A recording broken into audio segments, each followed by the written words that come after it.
So hello everyone and welcome to the new short lecture जिसमें कि हम लोग करंट अफेयर्स कर रहे हैं अपने एसएससी एग्ज़ाम्स के लिए। और हम नेशनल न्यूज़ वाला सेक्शन कर चुके हैं और अभी इस पर्टिकुलर वीडियो में हम लोग इंटरनेशनल न्यूज़ करने वाले हैं। तो स्टार्ट करते हैं जो भी हमारे इंटरनेशनल करंट अफेयर हैं। और आप इस शॉर्ट को डाउनलोड कर सकते हैं फ्रॉम पूरी जो ई बुक है from Parmar SSC Telegram channel. तो वहाँ पर अपलोडेड है इंग्लिश और हिंदी दोनों माध्यम में। यहाँ पर मैं इंग्लिश से पढ़ाने वाला हूँ, हिंदी मीडियम वाले एस्पिरेंट्स अपना हिंदी वाली खोल सकते हैं, सब परमार एसएससी टेलीग्राम चैनल पे अवेलेबल है। एंड साथ ही साथ जो आपका क्विज़ है, ठीक है, जो आपका क्विज़ है वो भी आपको मिल जाएगा कहाँ पे, परमार एकेडमी ऐप पे। नेशनल जो हमारा कल ख़त्म हुआ है उसकी क्विज़ अपलोड की जा चुकी है, तो उसको करने के बाद, लेक्चर कंप्लीट करने के बाद आपको उस क्विज़ से भी क्विज़ एक बार अटेम्प्ट कर लेना है and then you are done, ठीक है। और जैसा कि मैंने आपको पहले ही बताया था कि हमारी एक्सपेक्टेड क्वेश्चंस की सीरीज़ स्टार्ट होने वाली कल से। जैसे आपका सिलेक्शन पोस्ट का एग्ज़ाम स्टार्ट होगा तो एक्सपेक्टेड क्वेश्चन की सीरीज़ स्टार्ट होगी और वहाँ पर अगर मैं कुछ आपको अपडेट करने को बोलूँगा कि भाई यहाँ पर आप नोट कर लीजिए एक्स्ट्रा, तो आप उसको ऐड ऑन करते रहिएगा वहाँ पर उसी हिसाब से। ऑलराइट, स्टार्ट करते हैं इंटरनेशनल न्यूज़। सबसे पहला हमारा news and that is the 20th session of the UN forum on forest was held at United Nations का हेडक्वार्टर जो है न्यूयॉर्क में, और इंडियन डेलीगेशन को लीड किया था श्री सुशील कुमार अवस्थी जी ने। तो ये ध्यान रखना, हुआ कहाँ पे, न्यूयॉर्क में। बहुत ज़्यादा तो इंपॉर्टेंट नहीं बोलूँगा मैं इसको।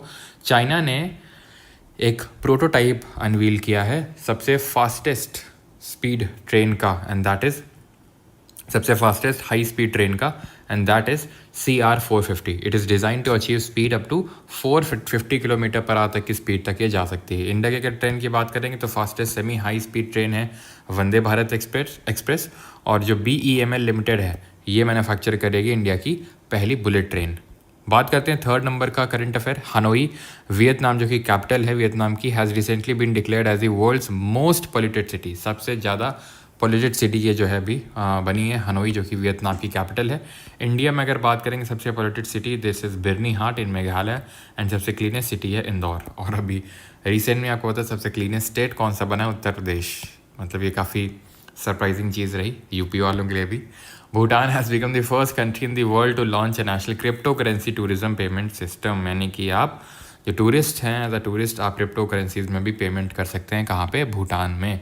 भूटान का नेशनल स्पोर्ट्स क्या है, आर्चरी है, तीरंदाजी है। यहाँ की कैपिटल की अगर बात करें तो क्या है, थिम्फू है। और यहाँ की करेंसी क्या है, वैसे तो करेंसी यहाँ की नगल्ट्रम है। ओके, फिफ्थ पे आते हैं। और भूटान के साथ हमारे कौन कौन से स्टेट्स बॉर्डर शेयर करते हैं, तो एक तो वेस्ट बंगाल शेयर करता है, एक सिक्किम। अगर आप देखो इस तरह से है भूटान, सॉरी सिक्किम, यहाँ पे भूटान, तो ये भूटान आप देख सकते, ये सिक्किम देख सकते हैं। और यहाँ पर अरुणाचल प्रदेश बॉर्डर शेयर करता है, यहाँ से आता है आपका वेस्ट बंगाल। तो ये वेस्ट बंगाल है, ये सिक्किम, अरुणाचल, तो तीन हमारे ये इंपॉर्टेंट जो स्टेट्स हैं। और एक और स्टेट है, ठीक है, हमने बासा करके याद किया था अगर आपको याद हो, बंगाल, असम, सिक्किम, अरुणाचल, तो असम एक और स्टेट है, ठीक है। Donald Trump has withdrawn the US from the WHO because of miss handling of the covid pandemic. तो जो कोविड-19 का को ढंग से मैनेज नहीं कर पाया ढंग से WHO, तो उसकी वजह से डोनाल्ड ट्रंप ने US को वापस ले लिया है फ्रॉम WHO। और जो पेरिस क्लाइमेट एग्रीमेंट है उससे भी वापस ले लिया है।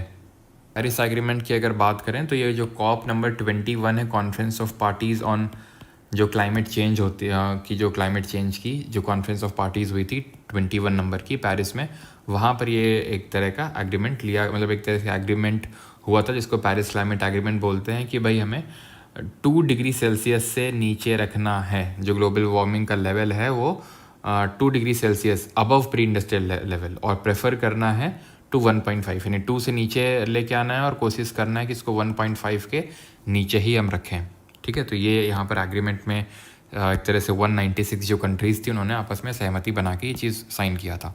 पाकिस्तान है suspended all bilateral deals with India including Shimla agreement after India ने सस्पेंड किया इंडस वाटर ट्रीटी को। इंडस वाटर ट्रीटी के तहत आपको पता है इंडस, झेलम और चेनाब ये है वेस्टर्न रिवर्स, और ये वेस्टर्न रिवर्स का 80% वाटर मिलता है किसको, पाकिस्तान को, 20% इंडिया को। रावी, ब्यास और सतलज, इसका 80% इंडिया को, 20% पाकिस्तान को। तो ये जो इंडस वाटर ट्रीटी है ये साइन हुई थी 1960 में, और ये इंडिया और पाकिस्तान के बीच में हुई थी। ये पाकिस्तान से जो आयूब खान है वहाँ के जो पहले राष्ट्रपति हैं वो, और भारत से हमारे पहले प्रधानमंत्री नेहरू, ये इन लोगों के बीच की ट्रीटी साइन हुई थी। और वर्ल्ड बैंक ने यानी विश्व बैंक ने इसकी मध्यस्थता करी थी और कराची में इस ट्रीटी साइन हुई थी। जब इंडिया ने इसको सस्पेंड किया तो इन्होंने अपना शिमला एग्रीमेंट जो था 1972 में, जो the then prime minister Indira Gandhi और पाकिस्तान का जो राष्ट्रपति था जुल्फ़िकार अली भुट्टो, उनके बीच में साइन हुआ था। इफ़ यू रिमेंबर 1971 में ही इंडिया की हेल्प से बांग्लादेश ने अपनी, या फिर ईस्ट पाकिस्तान ने अपनी इंडिपेंडेंस गेन की थी, और बाद में वो बांग्लादेश बन गया 1971 में ही। देन आते हैं अगले वाले पे, that is 7th number. India और नेपाल ने एक मेमोरेंडम ऑफ अंडरस्टैंडिंग साइन किया वॉश सेक्टर में, विच stands for water sanitation and hygiene. Water sanitation and hygiene sector में एक मेमोरेंडम ऑफ अंडरस्टैंडिंग साइन किया। World economic forum, that is WEF की जो एनुअल मीटिंग होती है 2025 की, जो 55वीं दैट इज़ 55th मीटिंग हुई, वो दावोस स्विट्ज़रलैंड में हुई। ठीक है, focused on collaboration for the intelligent age. World economic forum, आप ये काफ़ी सारे रिपोर्ट रिलीज़ करता है। वर्ल्ड इकोनॉमिक फोरम की अगर बात करें तो जैसे कि एक जेंडर गैप इंडेक्स भी वर्ल्ड इकोनॉमिक फोरम ही रिलीज़ करता है। इसका हेडक्वार्टर यहीं पर ही है, दावोस स्विट्ज़रलैंड में। स्विट्ज़रलैंड में आपको बहुत सारे हेडक्वार्टर्स देखने को मिलेंगे, जैसे फॉर एग्जांपल ग्लैंड स्विट्ज़रलैंड में किसका हेडक्वार्टर है, IUCN का हेडक्वार्टर है। जेनेवा स्विट्ज़रलैंड में किसका हेडक्वार्टर है, तो WHO, WTO, ILO है ना, WMO, इन सब का हेडक्वार्टर आपको देखने को मिलेगा जेनेवा स्विट्ज़रलैंड में। लोसान में कहाँ किसका है, लोसान में यहाँ पर है आपका जो इंटरनेशनल ओलंपिक कमेटी है ना। और फीफा का कहाँ पे है, फीफा का ज्यूरिच स्विट्ज़रलैंड में। तो Switzerland is home to multiple headquarters, यहाँ तक कि जो इंटरनेशनल बैंक एसोसिएशन है उसका भी हेडक्वार्टर आपको देखने को मिलेगा बासेल जो सिटी है स्विट्ज़रलैंड में। छोटा सा देश है लेकिन हेडक्वार्टर्स दबा के हैं यहाँ पे। द वर्ल्ड्स, और इंडिया में अगर देखें तो दो इंपॉर्टेंट जो इंटरनेशनल चीज़ें हैं उनके हेडक्वार्टर, एक तो इंटरनेशनल सोलर अलायंस और कल एक बताया था इंटरनेशनल बिग कैट अलायंस। तो इसका तो गुरुग्राम हरियाणा में है और इसका न्यू दिल्ली में बनेगा। ठीक है। World's longest expressway tunnel Tian Shan Shengli tunnel, इसको चाइना में कंस्ट्रक्ट किया गया। द लॉन्गेस्ट रोड टनल जो इंडिया में है वो है चेन्नई नाशरी टनल, जिसको श्यामा प्रसाद मुखर्जी टनल भी बोलते हैं। ट्रम्प ने ये प्रस्ताव रखा था कि जो गल्फ़ ऑफ मैक्सिको है उसको गल्फ़ ऑफ अमेरिका नाम दिया जाएगा। एंड सेकेंडली जो माउंट मैकिनले है, ठीक है, उसको माउंट देनाली नाम दिया जाएगा। ओके, आई थिंक मैंने उल्टा तो नहीं बोल दिया, मैं लिख देता हूँ। माउंट देनाली को माउंट मैकिनले का प्रस्ताव रखा था जो कि एक्सेप्ट हो गया है, जो कि फाइनली हो चुका है। ठीक है, माउंट देनाली माउंट मैकिनले हो चुका है, जो कि यहाँ की हाईएस्ट पीक भी है। ठीक है, तो ये हो चुका है। एंड मतलब पहले ओबामा ने 2025 में इसका नाम देनाली रखा था, अभी किसने डोनाल्ड ट्रम्प ने इसको माउंट मैकिनले कर दिया, लेकिन ये तो खैर एक्सेप्ट नहीं हुआ है। ठीक, आगे बढ़ते हैं और अगला है हमारा 11th नंबर। 11th यहाँ पे है। PM मोदी को chair the AI action summit 2025 in Paris along side जो फ्रेंच के प्रेसिडेंट है। अब अगर आपको याद हो, इंटरनेशनल सोलर जो अलायंस है वो इंडिया और फ्रांस ने ही जॉइंटली इसको प्रपोज किया था। ठीक है, इंडिया और दोनों ही मतलब इसमें फाउंडिंग कंट्रीज़ हैं, इंडिया और फ्रांस। उसी तरह से आप रिलेट कर सकते हैं जो AI एक्शन समिट हुई, फ्रेंच प्रेसिडेंट इमानुएल मैक्रोन है ना, अभी आपने देखा होगा जो G7 समिट है वहाँ पे गए थे मोदी जी और कुछ बोले थे, है ना, इमानुएल मैक्रोन से। खैर आगे बढ़ते हैं, 12th नंबर पे आते हैं। And the 8th Indian ocean conference took place in Muscat, Oman, जो ओमान की कैपिटल है वहाँ पे। एंड थीम क्या रही है, voyage to new horizons maritime partnership. Not that much important, उतना इंपॉर्टेंट नहीं है ये। 12th के बाद 13th पे आते हैं। Then countries around Lake Tanganyika, जो कि Burundi, Democratic Republic of Congo, Tanzania and Zambia. Tanzania में यू शुड नो कि यहीं पर जंजीबार जो जगह पड़ती है, यहाँ की कैपिटल, वहाँ पे जो IIT मद्रास है उसने अपना पहला ओवरसीज सेंटर खोला। पहला, दूसरा कहाँ पर, दूसरा कंडी जो श्रीलंका में पड़ता है वहाँ पे। और यहीं पर आपको देखने को मिलेगा पूरे जो हाईएस्ट पीक है आपकी अफ्रीका कॉन्टिनेंट की, जो कि एक वॉल्केनिक माउंटेन पीक है, माउंट किलिमंजारो, वो आपको यहीं पे देखने को मिलेगा। ओके, तो ये काम कर रही हैं together for 5 years to protect the lake's unique wildlife. ये आपस में काम करेंगे उसको प्रोटेक्ट करने के लिए, उसकी यूनिक वाइल्ड लाइफ को। ये इंपॉर्टेंट हो सकता है। Statue of the esteemed Tamil poet and philosopher Thiruvalluvar was unveiled at the Gullas college of medicine, जो सेबू में पड़ती है जगह, फिलीपींस में। किसका, थिरुवल्लुवर का।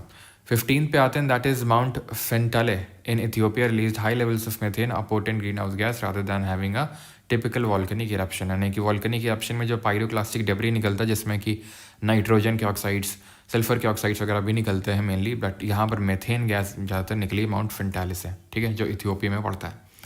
फिर अगर बात करेंगे यहाँ पर, और ये आप देख सकते हैं लेक तंगानिका की आपकी लोकेशन है, जहाँ पे DRC है, तंजानिया, बुरुंडी और ज़ाम्बिया है। और यहीं पर आपको पता है तंगानिका है ना, तंगालिका, यहीं पर विक्टोरिया आपको मिलेगा। देन आते हैं 16 पे, Uganda with WHO support initiated the first clinical trial for a vaccine against the Sudan strain of Ebola during an outbreak. ठीक है, तो इबोला के लिए एक वैक्सीन डेवलप कर रहा है युगांडा WHO के साथ मिलकर। एलिस वॉल्टन जो कि वॉलमार्ट के फाउंडर की बेटी हैं, वो वर्ल्ड्स रिचेस्ट वुमेन बन गई हैं अभी जैसे ही उनके पास शेयर होल्डिंग आई वॉलमार्ट की। तो NDB इंडोनेशिया जो है has announce to become a new member of the NDB। अब न्यू डेवलपमेंट बैंक है क्या? ये बैंक है ब्रिक्स कंट्रीज़ की बैंक।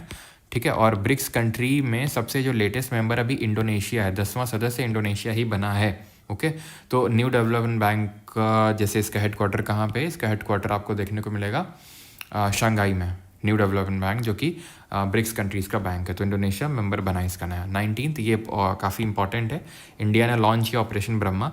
डिफेंस वाले सेक्शन में जब हम आएंगे तो वहाँ पर सारे ऑपरेशन एक जगह पे लिखे हुए हैं। ठीक है, तो ऑपरेशन ब्रह्मा लॉन्च किया था इंडिया ने, जो भी म्यांमार में अर्थक्वेक आया था उससे राहत प्रदान करने के लिए म्यांमार को ऑपरेशन ब्रह्मा लॉन्च किया गया था।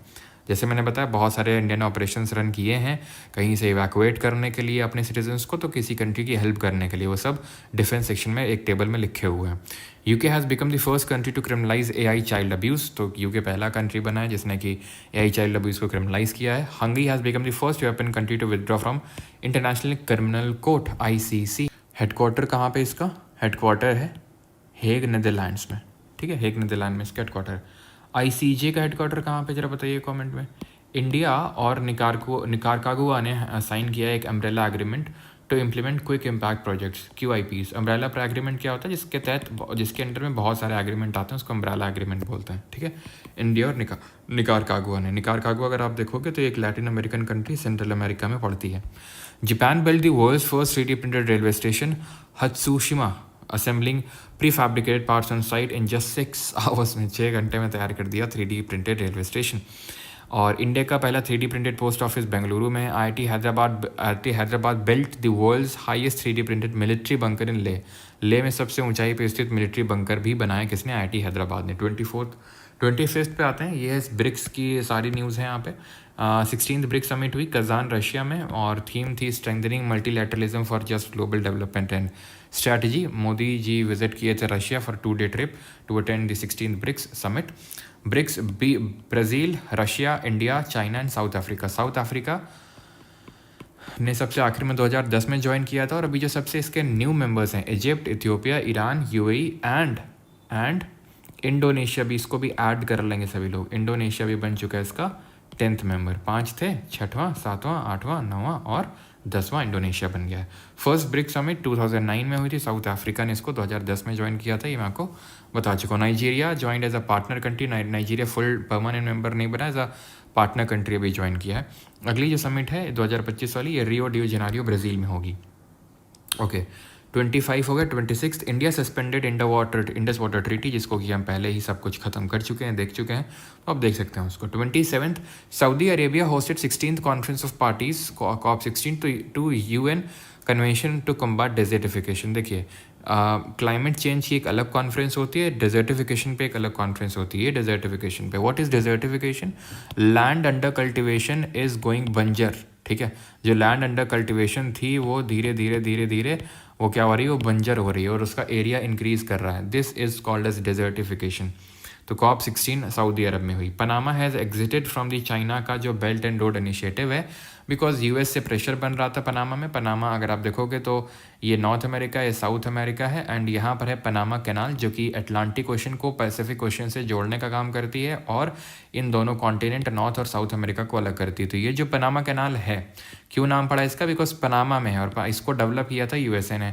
तो USA पे थोड़ा सा USA का प्रेशर हुआ, जिसकी वजह से BRI से एग्जिट कर दिया। बेल्ट एंड रोड इनिशिएटिव जो चाइना का है, जिसके तहत चाइना ने यहाँ पर POK वाले क्षेत्र में CPEC China Pakistan economic corridor भी बना रखा है, जिसके तहत वो जो एंशियंट सिल्क रूट है जो एशिया को यूरोप से कनेक्ट करता था, खासकर चाइना से यूरोप तक जाता था, उसको वो रिवाइव करना चाहता है। Okay, but India is not a part of it. India oppose में है इसके, और US भी अपोज में ही रहता है। और अच्छा, आपको उस ऑर्गेनाइजेशन का नाम बताना है जो कि चाइना के growing presence in the Indo Pacific region, उसको काउंटर करने के लिए कौन सा ऑर्गेनाइजेशन बनाया गया है? रिकॉल करो, मैं आपको टाइम देता हूँ। 5, 4, 3, 2, 1 and the answer is squad.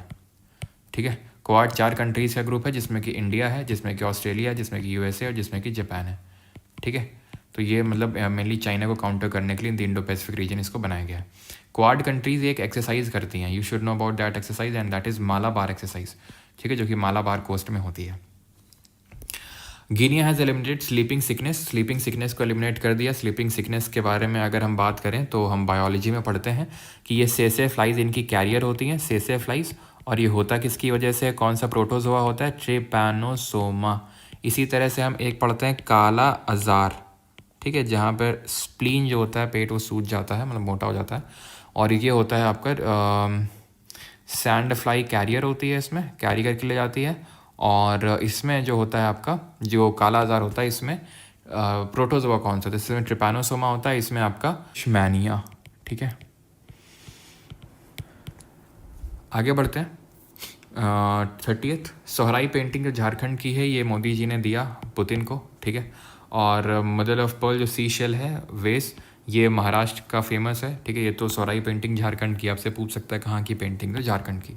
और ये जो मदर ऑफ पर्ल है, ये जो ईरान के प्रेसिडेंट है मसूद पजेश्कियान, इनको प्रेजेंट किया मोदी जी ने। और वर्ली पेंटिंग जो है महाराष्ट्र की, वो उज़्बेकिस्तान के प्रेसिडेंट को दी, शवकात मिर्जियोव को, ठीक है। वर्ली पेंटिंग महाराष्ट्र की है। फाड़ पेंटिंग कहाँ की है, फाड़ राजस्थान की है। काली घाट कहाँ की है, काली घाट है वेस्ट बंगाल की, ठीक है। और थांगटा भी एक तरह की, अगर हम देखें मार्शल डांस भी है, ये कहाँ का है, मणिपुर का।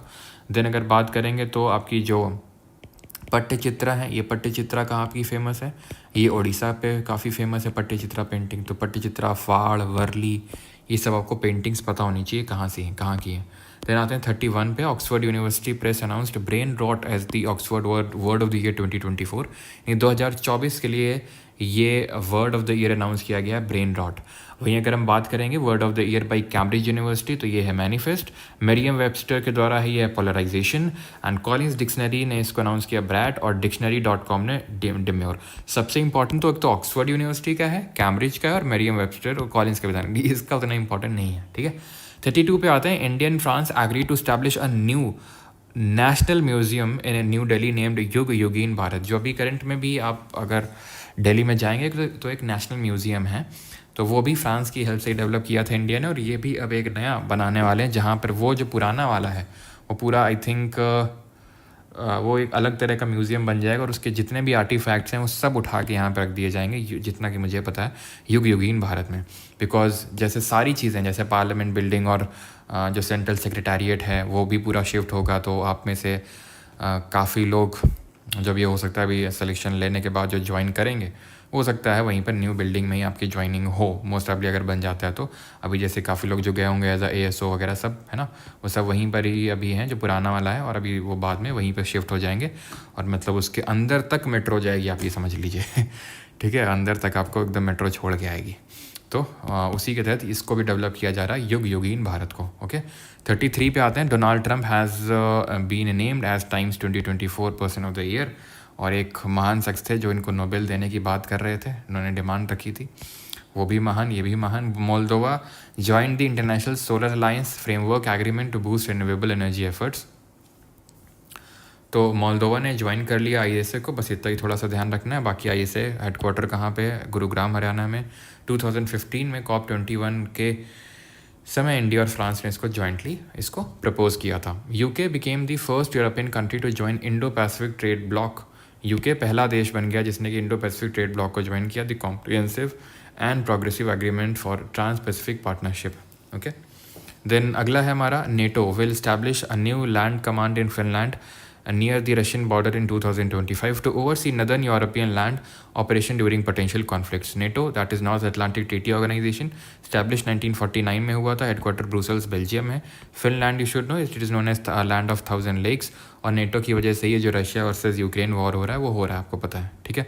आगे बढ़ते हैं। Rwanda reported its first ever outbreak of the Marburg virus, a highly infectious disease similar to Ebola. Ebola की तरह होता है, और इसने रवांडा ने इसको रिपोर्ट किया सबसे पहले, ठीक है। इसकी अगर कैपिटल की बात करेंगे तो क्या, किगाली, ठीक है। और किगाली में ही HFCs दैट इज़ हाइड्रोफ्लोरोकार्बन्स को प्रिवेंट करने के लिए, उनको कम करने के लिए, उसका इन्फ्लुएंस कम करने के लिए यहाँ पर एक अमेंडमेंट हुआ था 1987 में, जो मॉन्ट्रियल कनाडा में एक मॉन्ट्रियल प्रोटोकॉल हुआ था two phase out the CFCs, तो उसी में अमेंडमेंट हुआ था यहाँ पर किगाली रवांडा में, two phase out the HFCs, ठीक है। UNESCO launched the Imagine a World with More Women in Science campaign to mark the 10-year anniversary of the International Day of Women and Girls in Science, aiming to bridge the gender gap in STEM. STEM stands for Science, Technology, Engineering, Mathematics and Medicine. तो ये किसने launch किया? ये UNESCO ने launch किया, जिसका headquarter कहाँ पर है? पेरिस, फ्रांस में है। आगे बढ़ते हैं। Russian scientist developed a personalised mRNA vaccine. तुम रशियन करते रहो और वहाँ पे रशियन देख रहे हो वैक्सीन वगैरह कैंसर के लिए जो है डेवलप कर रहे हैं। दो अभी तक कम्प्लीटली ऐसा ठप्पा टाइप नहीं मिला है, बस इन्होंने डेवलप किया है रशिया ने ऐसा, लेकिन ऐसे अभी पूरी तरह से कुछ क्लिनिकल ट्रायल्स और ये सब प्रूव नहीं हुए हैं अभी। तो बस ध्यान रखना है किसने mRNA वैक्सीन डेवलप करी to suppress tumour growth in case of cancer, वो इसी ने करी, ठीक है। और कैंसर कब होता है? जब अनकंट्रोल्ड सेल डिवीजन होता है, और वो भी किस तरह का cell division? Mitotic cell division. दो तरह का होता है, एक मायोटिक और एक माइटोटिक, ठीक है, यानी कि माइटोसिस और म्योसिस, ठीक है। तो इसमें क्या होता है, एक पेरेंट सेल दो डॉटर सेल में डिवाइड होती है, ये हमारा सोमैटिक सेल्स में होता है। यहाँ पर एक पेरेंट सेल 4 डॉटर सेल्स में डिवाइड होती है, और ये जनरली क्या ऑलवेज जर्म सेल्स में ही होता है। इसमें अनकंट्रोल्ड सेल डिवीजन होगा तो भाई कैंसर होगा, इसमें अगर अनकंट्रोल्ड होगा तो आपकी जो जेनेटिक डिसऑर्डर्स हैं वो देखने को मिलते हैं। माइटोसिस में डाइप्लॉइड डॉटर सेल्स बनती हैं, मायोसिस में हैप्लॉइड डॉटर सेल्स बनती हैं। तब राणा जो कि 26/11 का जो मुंबई अटैक हुआ था उसके लिए जो रिस्पॉन्सिबल है ये है, और इसका एक दोस्त है डेविड हेडली तो वहीं बैठा हुआ है यूएस में, बाकी इसको यूएस ने दे दिया है इंडिया को, ठीक है। तो इसका एक्सट्राडाइट किया गया है फ्रॉम यूएसए, बाकी डेविड हेडली तो अभी तक यूएसए में छिप के बैठा हुआ है, ठीक है। 40 हो गया। देन आते हैं 41।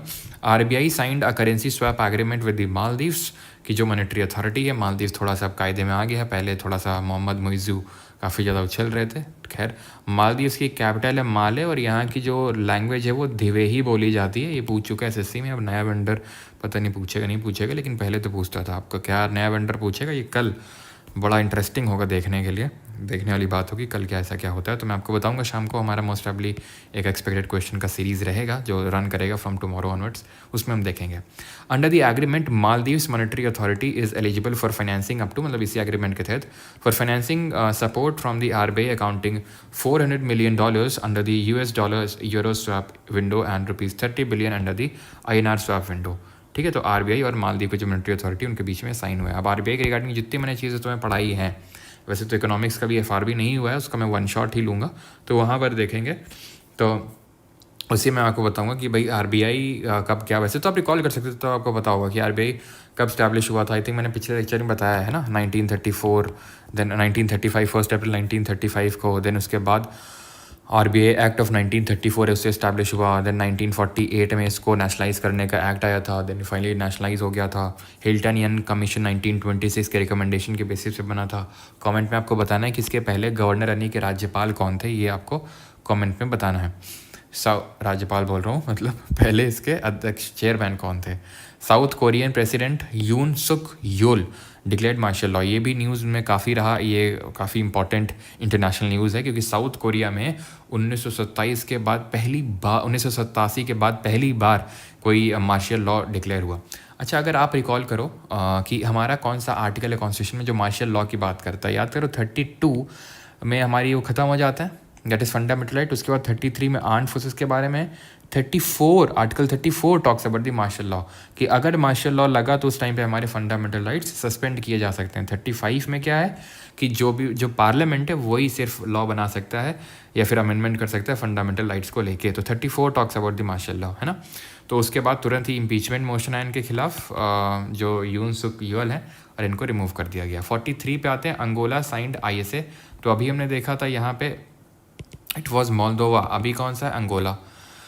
फिर 43 हो गया। 44 UN80 इनिशिएटिव, ये लिया गया यूनाइटेड नेशन के द्वारा। अब किस लिए लिया गया ये इंपॉर्टेंट है। It is a reform agenda launched by the UN secretary general in March 2025 to enhance the organisation's efficiency, effectiveness and relevance in the 21st century. यानी कि UN पे, यूनाइटेड नेशंस पे एलिगेशंस लगते रहते हैं कि it is no more relevant, अभी इसकी रेलेवेंस जा रही है धीरे धीरे, तो उसको फिर से उसकी रेलेवेंस चेक करने के लिए, उसकी एफिशिएंसी बढ़ाने के लिए, इफेक्टिवनेस बढ़ाने के लिए, रेलेवेंस बढ़ाने के लिए tackle in the 21st century. ये UN80 इनिशिएटिव एक तरह का रिफॉर्म एजेंडा लॉन्च किया गया है भाई, जो UN के सेक्रेटरी जनरल है एंटोनियो गुटेरेस के द्वारा। 45 China has approved the construction of the world's largest dam costing $137 billion on the Brahmaputra river which is also known as Yarlung Tsangpo. कहाँ से निकलती है? अंगसी या चेमायुंगदुंग ग्लेशियर, चेमायुंगदुंग या अंगसी ग्लेशियर लेक मानसरोवर के पास से।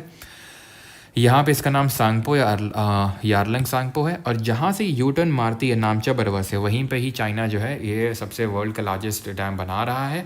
अभी कहाँ पर? अभी भी चाइना में है, जिसका नाम है 3 गॉर्जेस डैम, उससे भी बड़ा ही डैम है।